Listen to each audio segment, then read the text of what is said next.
ผู้ตายที่ขาดมือถือในเมืองเขาซื้อ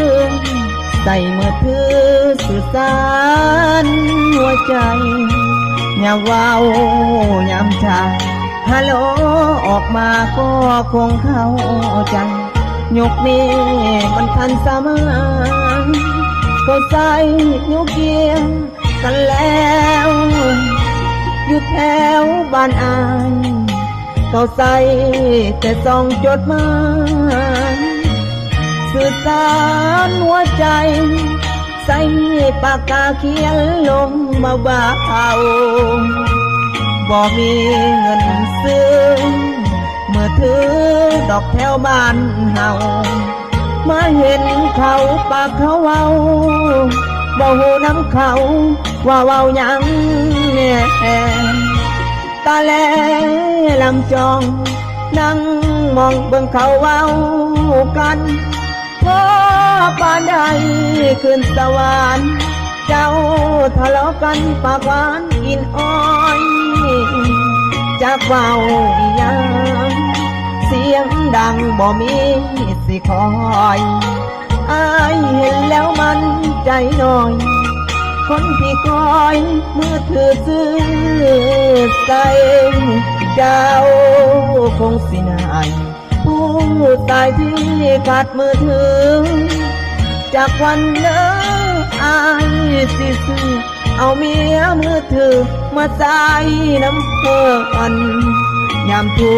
กข์ยามยากลำบากเศร้าใดก็เมื่อผู้ตายที่เป็นส่วนเกินเขาเหมือนย้อนขาดมือถือ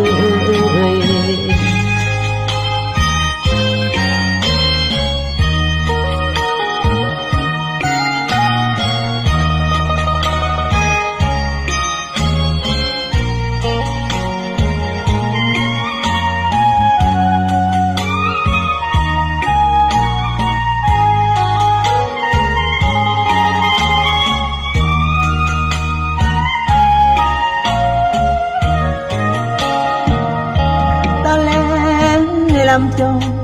นั่งมองเบิ่งเขาเว้ากันพอปานใดขึ้นสวรรค์เจ้าทะเลาะกันปากหวานกินอ้อยจากเว้าอีหยังเสียงดังบ่มีสิคอยอายเห็นแล้วมันใจหน่อยคนที่คอยมือถือซื้อใส่เจ้าคงสินายผู้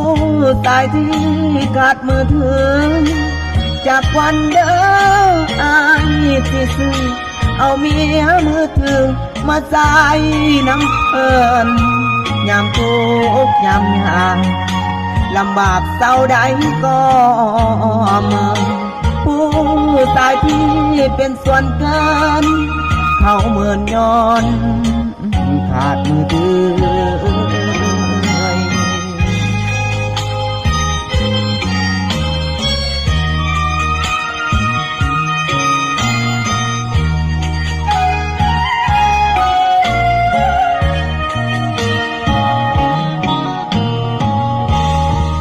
ขอขอบใจเป็นพิเศษเด้อว่าซั่นเนาะ